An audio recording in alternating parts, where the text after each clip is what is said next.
The divorce almost wiped out my $350,000 savings, but I outsmarted my cheating wife in court with undeniable proof. I'm a fourth-grade teacher, and my work hours are pretty consistent. Most Tuesdays, we have staff meetings that usually run until around 6:30 p.m., meaning I get home around 7:30 p.m. My wife, Vanessa, whom I had been married to for 31 years, often felt worn out on Tuesday nights due to her gym routine, so I typically took charge of dinner while she showered or tackled a few chores around the house. But one Tuesday, our principal called off the staff meeting last minute. It was only 4 p.m., so I decided to head home early and get a jump on dinner. I figured I could also knock out a few household tasks before Vanessa got back from her workout. Lately, things had been strained between us, and I was hoping that a peaceful evening together, away from the usual grind, might help rekindle the spark. Our marriage had hit a rough patch, mostly due to money issues. Vanessa had started pulling away, trying to control more aspects of our lives, and getting defensive when things didn't go her way. Despite everything, I considered myself a patient man. Today, like any other, I parked in the garage, which was set a good distance from our house. We had built it that way when the kids were little to keep the car noise from waking them up. Their sleep was precious, for them and for us, giving us some peace to recharge at night. I parked the car and walked to our two-story home. Vanessa's car was in the driveway as expected, since she usually took the bus to the gym. I entered through the back door and immediately thought about tidying up. I was handy around the house, so the doors and hinges were always well-oiled and silent. Neither of us could stand squeaky doors. But then I saw something out of place. Vanessa's purse sitting on the kitchen counter. She was usually particular about keeping her things close, so this caught my attention. Her gym outfit, a tight leotard and a large towel, was lying on the floor near the counter. Strange. Then I heard noises coming from upstairs, where our bedroom was. My first thought was that Vanessa had suddenly fallen ill. I quietly made my way up the stairs, nearly tripping over a pair of men's shoes. Those shoes weren't mine. As I continued up, I saw more clothes, men's trousers, a shirt, and socks mixed with Vanessa's underwear, the kind she only wore on special occasions like our anniversary. I froze. My skin went cold, and my heart skipped a beat. I had to sit down right there on the steps. Anger, a feeling I rarely experienced, started to build inside me. I'm usually calm. Years of teaching and handling kids have taught me patience. But at that moment, I could barely hold it together. Adrenaline surged through my veins as I stood up and continued toward the bedroom. I moved quietly, peeking through the slightly ajar closet door, where I had a clear view of the bed. What I saw was like a nightmare, but I couldn't tear my eyes away. The moans and groans I'd been hearing confirmed what I already feared. I grabbed my phone and began recording. I needed proof, something to look at later to remind myself that this wasn't just a bad dream. This video would serve as evidence when I confronted Vanessa. I couldn't stop watching the scene. My wife, the woman I trusted, the mother of our grown children, betraying me in the most brutal way. I turned off the camera, quietly left the house, and started walking. I had no destination, but after some time, I found myself in a park miles from home. I sat by a fountain, splashed water on my face, and rewatched the video with the sound turned low to avoid disturbing the kids playing nearby. The life I had built, everything I thought was real, lay shattered in those digital images. My marriage was over, and in that moment, I finally let the tears come. By 7:30 p.m., I was back home, my usual return time. Standing at the back door, Vanessa instantly noticed something was wrong. My appearance must have said it all. Disheveled, pale, red-eyed. "Honey, what's wrong? You look awful. Are you feeling okay? Let me get you something to drink," she said, her voice full of concern. I couldn't tell her the truth. My voice shook as I responded, "No, something didn't sit right with my lunch. I'm just going to shower and head to bed." "Okay, sweetie, but take a container in case you throw up.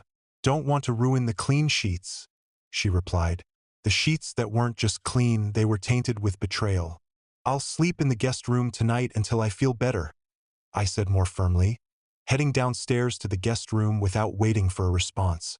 In the following days, Terry continued with her usual routine, seemingly oblivious to my distress. I was on autopilot with work and kept sleeping in the guest room, using the excuse of a possible illness. I knew I couldn't keep up that excuse for long. Eventually, I returned to our bedroom, but sleeping in that place of betrayal was a challenge. Life continued as if nothing had changed. By Monday, I had made a decision on what to do next. I needed to find out if this was an ongoing affair or a one-time incident. I informed my principal that I would undergo an unexpected medical procedure the next day, and he arranged for a substitute teacher to take over my class. On Tuesday morning, I left home as usual but parked a few streets away from our neighborhood and walked back to our street. I knew the back entrances to the neighboring yards near our house and proceeded with caution, ensuring not to be seen by any neighbors. Reaching the garage at the back of our house, I changed into casual clothes and soft, silent socks suitable for noiseless walking. Then began the waiting game. I remembered there had been no additional car at home when I returned unexpectedly the previous Tuesday, so I couldn't rely on the sound of a car's arrival to alert me of any visitor. They must have come and gone on foot. I navigated stealthily through our garden to a spot where I could observe our front door while remaining hidden by the hedges and bushes we had planted for privacy from the road. I waited and could hear Terry carrying out her usual tasks, completely unaware of my presence. Her confidence that the routine would continue as usual was evident. Kitchen chores, laundry, and operating the dishwasher, followed by activities in the living room like vacuuming and dusting, continued until about 11:30 a.m. Then Terry went upstairs. I could faintly hear the sound of the shower, followed by a period of silence and then the toilet flushing. She returned downstairs about 45 minutes later, opened the front door, and left it ajar for any potential visitor. I didn't have to wait long. Around 12:30 p.m., he arrived. I didn't know who he was, but he walked from the left side of our front door. My phone captured about 10 seconds of video recording, side profiles, and even a near-direct view of his face. He didn't hesitate, entered, and walked through the door. The next words I heard shook me. "Hi, honey. Hope you're dressed for another great workout." Terry's response was, "Of course, you always love it when I wear these. Sometimes I wonder if it was these that attracted you first, or maybe it was these." I had seen enough to confirm the affair. Their familiarity suggested it wasn't an isolated incident. As they headed to the bedroom, I retreated to the garage, trying to compose myself. With my heart pounding, I grappled with the tough questions. Who was this man? I doubted any future intimate connection with her. I noticed signs of protection, raising concerns about possible risks if Terry was involved with others. I wondered why she never discussed her feelings. I recalled Terry's gym sessions over the past 2 years, a place where she mingled with local married women and participated in charity events. Perhaps the gym held answers to our troubles. As a teacher, I had access to computers, printers, and other resources. I decided to begin my investigation by printing profile pictures from the recordings on my phone to identify who was involved. Perhaps this would eventually lead me to the why and unravel the situation. Discovering who wasn't much effort. The following Thursday, Terry had her regular gym session, and I suggested joining her to see if I would like to become a member too, especially since I had a break at school due to midterm assessments. Terry wasn't thrilled about the idea, making excuses like it was just a group of married women, and they mostly chatted during the session, among other weak reasons. I persisted in accompanying her to the gym the next Thursday. Entering the gym was like a scene from an old Western movie, where everyone turns to look when a stranger walks into the saloon. All eyes were on me, and I noticed some whispered conversations among the women. Terry downplayed it, explaining they weren't used to seeing her with someone during her regular gym sessions. The workout started with the usual warm-ups and stretches, followed by about an hour and a half rotating between exercise stations to work different muscle groups. I tried to keep up but had to take a break about 45 minutes in. My blood sugar was dropping, and I knew I needed something sweet soon. I did, and Terry understood. After taking some glucose tablets and sitting in a nearby chair, I began to pay more attention to Terry. It was evident she was quite nervous, frequently glancing towards the staff area where the instructors entered the main hall. I also took a closer look at the gym itself. It had the typical design you find in gyms worldwide, with exercise stations scattered around the room and mirrors at each station so participants could check their form and muscle definition. I decided to explore the gym a bit more and noticed a wall near the hallway exit with staff information. It was a way to pass the time while waiting. I looked at the top photo, showing a woman who appeared to be in excellent shape but had an age difficult to determine. It was Jennifer Wyde, the director and owner. I saw the contact number and available hours posted under his photo. There were 3 more photos below his, 2 women and a man. At that moment, I was struck with realization. He was Terry's lover. This man was involved with my wife with her enthusiastic consent, it seemed. I read his description. Mr. Johnson, head of exercise regimen planning and personal training, while mentally noting his phone number. I realized Vanessa wasn't at the station where I last saw her. Returning to my seat, I scanned the room, checking each workout station carefully. After a few moments, I spotted her in what looked like a tense conversation with a man, partially hidden behind the weightlifting equipment. He stood near the staff entrance, and it seemed like Vanessa was blocking him from going in. She gestured for him to leave and then quickly hurried back to her workout, completely unaware that I had seen her talking to him. I was furious, a sensation I wasn't used to. When Vanessa came back over to me, she noticed something was off. "Are you all right? You took a while to get your blood sugar under control," she asked. I responded, "Yeah, I'm fine now. Let's head home." Before she could reply, Miss Tina Watson's voice came over the gym's sound system. She announced that the final exercise session wouldn't be happening because Mr. Ted Johnson had suddenly fallen ill and had to leave early. A few of the women groaned in disappointment. It was clear his session was a crowd favorite. I couldn't help but think, this needs looking into. Vanessa said nothing after the announcement, but there was a clear look of relief on her face. "Let's go," she said quickly, gathering her towel and bag from the storage area. Just as we were about to leave, one of the women I didn't recognize at first approached us. "Too bad Ted couldn't wrap up the session like usual tonight," she commented. Vanessa gave her a short, "Yeah," before hurrying off toward the car, obviously wanting to avoid further conversation. "See you, Vanessa," the woman called after her, but my wife didn't look back. She hopped into the car faster than I'd seen her move in a while. The drive home was mostly silent. Vanessa seemed oddly relaxed, tilting her head back with her eyes closed, taking slow, deliberate breaths. I couldn't help but notice the subtle changes in her demeanor. Maybe now that she seemed calmer, I could learn more about what was going on. "That was an interesting workout session," I said, testing the waters. "It's no wonder you're in such great shape with those well-organized routines." "Thanks, babe," she replied casually. "The gym offers a solid program. The other women are pretty friendly too." I decided to probe a little deeper. "What about Mr. Johnson?" She corrected me quickly, almost too quickly. Ted Johnson. He usually wraps up the sessions with an intense routine that really pushes us. It's disappointing that he wasn't there tonight." I bit my tongue, thinking about how she was so committed to the charade about this man's dedication to fitness. "Maybe next Thursday he'll be feeling better," I replied, though the thought of their next session gnawed at me. Thursday rolled around, and I knew it was time to act.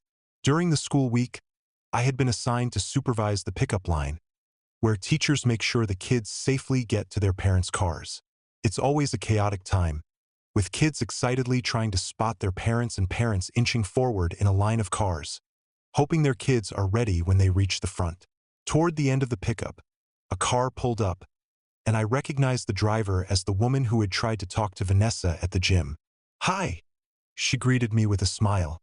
"I'm still new to this whole pickup routine and totally lost track of time. Is my son Carl here?" We're used to situations like this, especially with new parents, so I reassured her. While the other teachers managed the remaining kids, I headed inside to find Carl, who was chatting with another teacher's son. "Hey, Carl," I said. "Your mom's here to pick you up. Let's go." Carl looked a bit surprised. He was in his last year of elementary school and didn't seem like the type of kid who'd forget something like pickup. "That's weird," he said, puzzled. My mom usually gets held up with her gym instructor on Friday afternoons. She's picked me up late before, sometimes not until 5:30. Hearing him mention a gym instructor sent my suspicions into overdrive.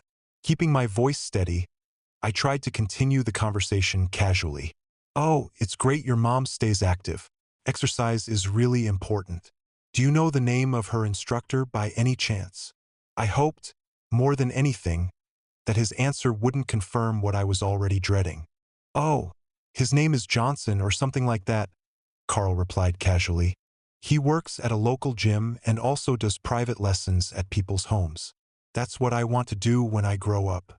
My mom loves her Friday afternoon workouts with him.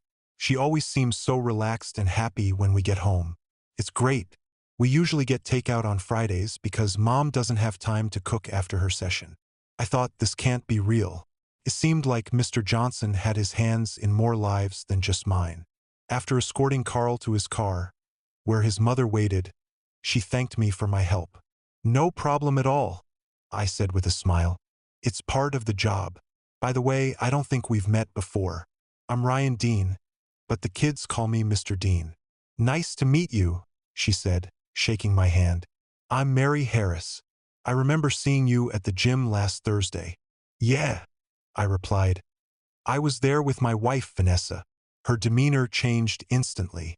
Moments earlier, she had been a mother apologizing for being late, but now she looked pale and uneasy. She stammered, "Oh, yes. Well, I'll see you around, Mr. Dean. Goodbye," and hurried off, clearly flustered. That brief encounter confirmed it for me.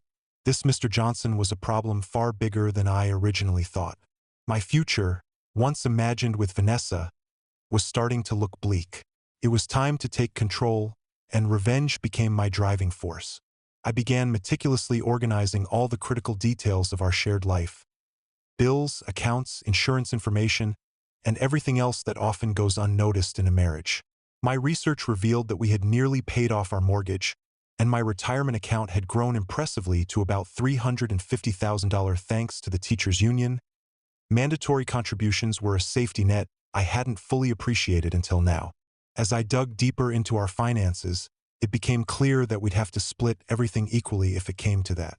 Our kids were grown and financially independent, and we had about $30,000 stashed away in a travel fund for a big trip that was now out of the question. I needed to drain that account as quickly as possible before Vanessa caught on. So, I sabotaged a few home appliances, disconnecting wires here and there when she wasn't around.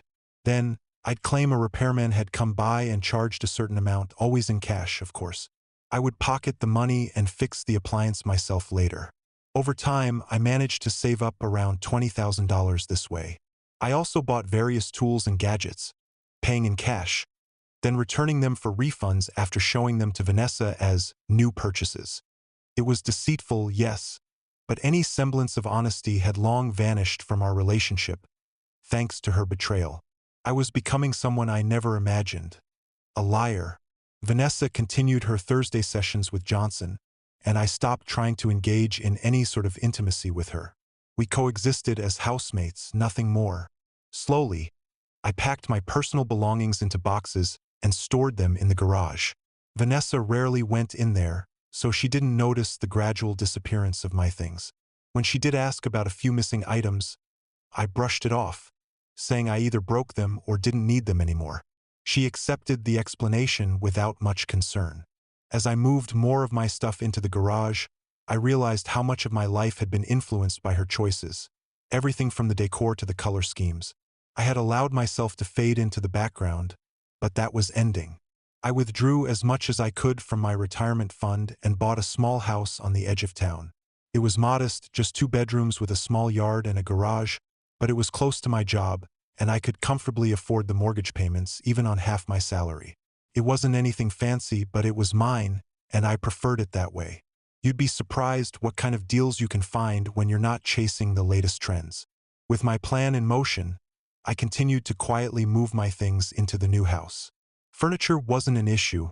I found everything I needed at second-hand shops. Now, it was time for those involved to face the consequences. I reconnected with Mary Harris during another school pickup. Carl was one of the last kids waiting, and she showed up looking more distraught than before. Her eyes were red, and she seemed like she'd been crying. As a teacher, I had been trained to recognize these signs. It wasn't hard to see that something was wrong. "Mr. Dean, can I talk to you for a moment?" Mary asked, her voice filled with anxiety. "Of course. It looks like the last of the kids have been picked up. So why don't you park over there and meet me at my usual spot?" I said, referring to the benches near the school as my makeshift office. She parked her car while Carl kicked a soccer ball around nearby. We sat on a bench, the afternoon sun casting long shadows across the pickup area. "I don't really know where to begin," she started, clearly struggling with her words. "I'm not sure how much you know about what's been happening at the gym." I looked at her intently and replied cautiously, "I know my wife Vanessa enjoys going there. It's been good for keeping her active and in shape." Mary hesitated, then took a deep breath before continuing. "There are things you need to know about what's really going on." Sensing where this conversation was headed, I leaned in a little and asked, "Is this about Ted Johnson?" She nodded emphatically. "You have no idea how involved that guy is." "I think I might have an idea," I said, my voice steady. "But please go ahead and tell me what you know." With more confidence now, she continued, "He's a womanizer, targeting a lot of the regulars at the gym." When I asked her how she knew, tears welled up in her eyes. "Because I was one of them," she admitted, her voice cracking. "Up until last week, we were meeting every Friday at 12:30. She paused, looking up as though replaying those memories in her mind. I glanced away too, thinking about those same times, wondering what had really been going on during those hours. "I'm sorry for sharing this," she said, wiping her eyes. "But honestly, I enjoyed it while it lasted. I thought we had something real. I'm divorced, and I miss the affection, the intimacy of being in a relationship. I was so excited to feel that again. Only this time, it was with him. But I was wrong. He dropped me just like that. No explanation. Just, 'Sorry, it's over.'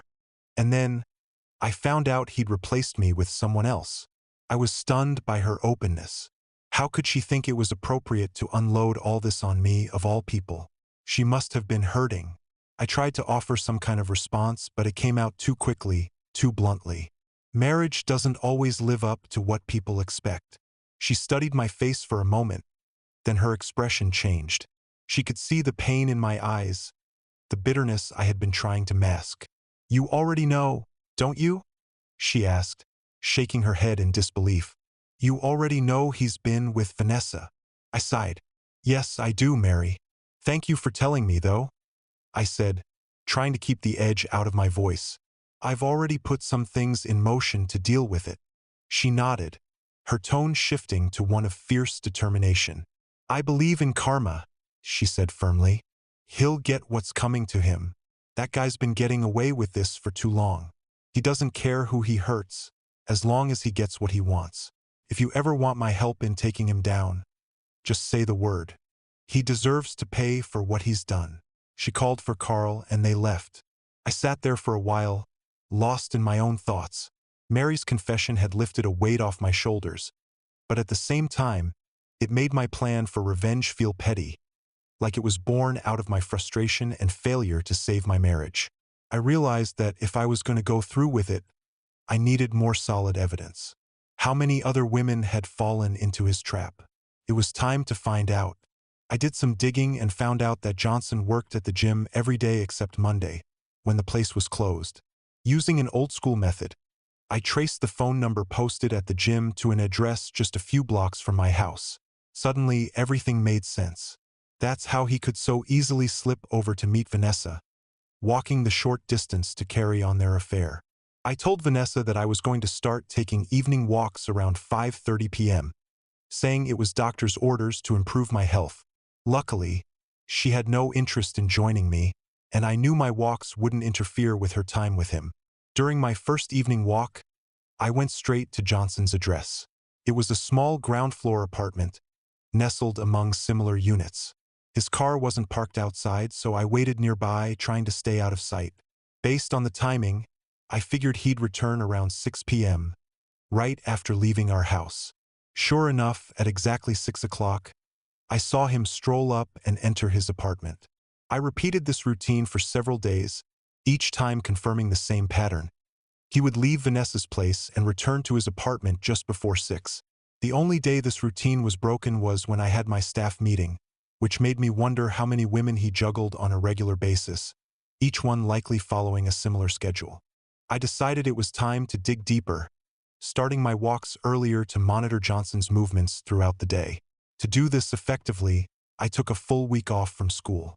I headed to an electronics store and purchased everything I needed: a long-range listening device shaped like a satellite dish, voice and motion-activated high-definition cameras, and a portable hard drive to store the evidence.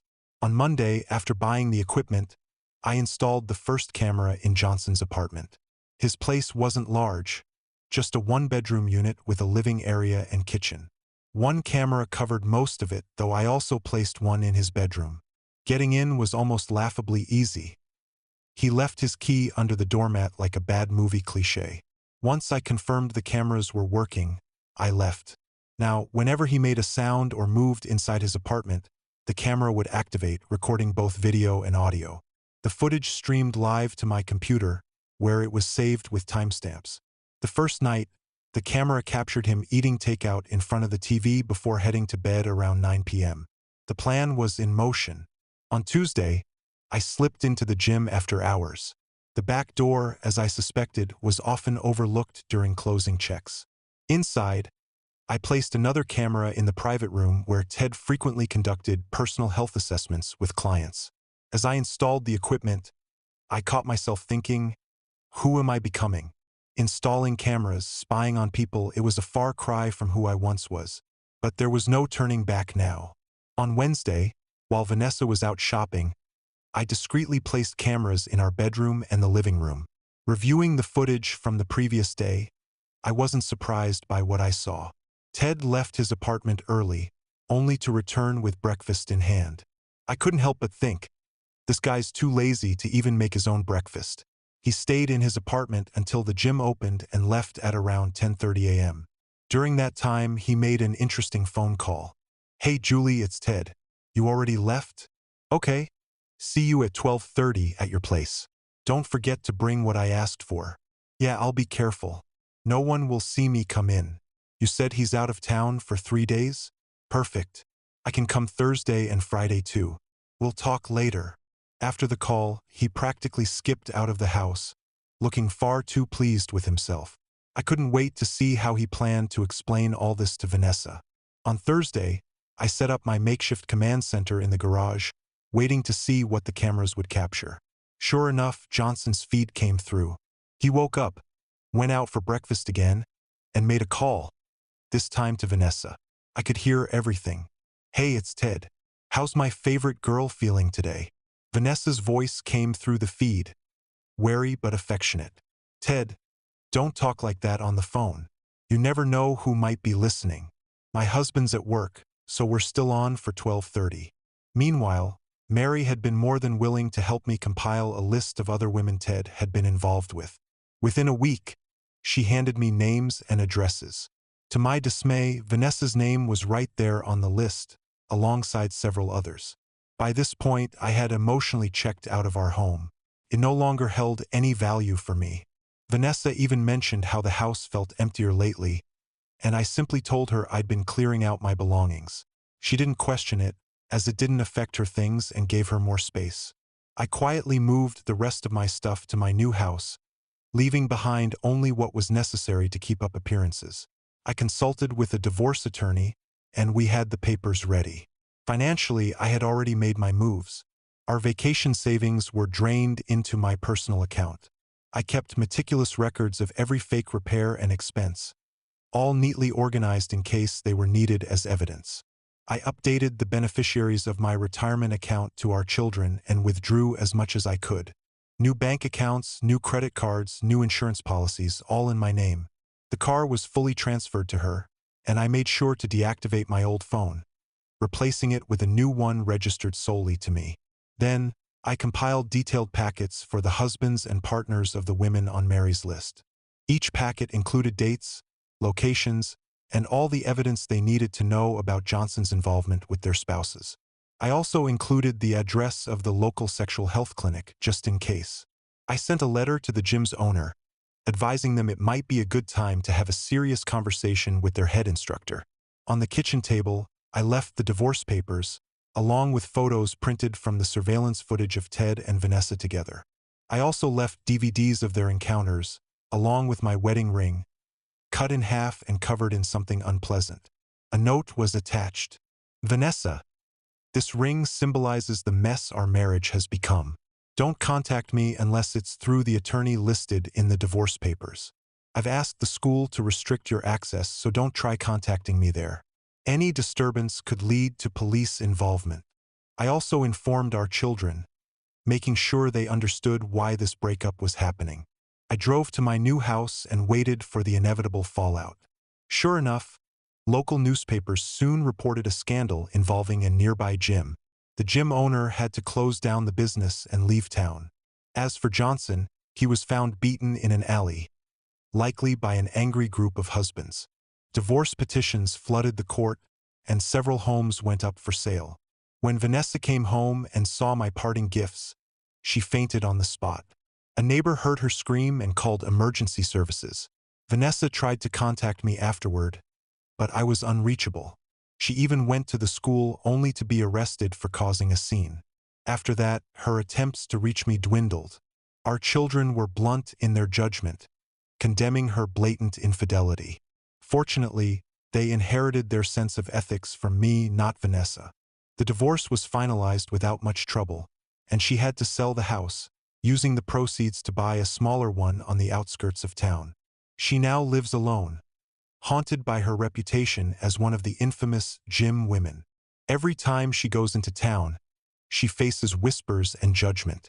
Her shame eventually led her to seek treatment at a psychiatric facility. As for me, I continued my teaching career and settled comfortably into my new home, far removed from the chaos Vanessa had created.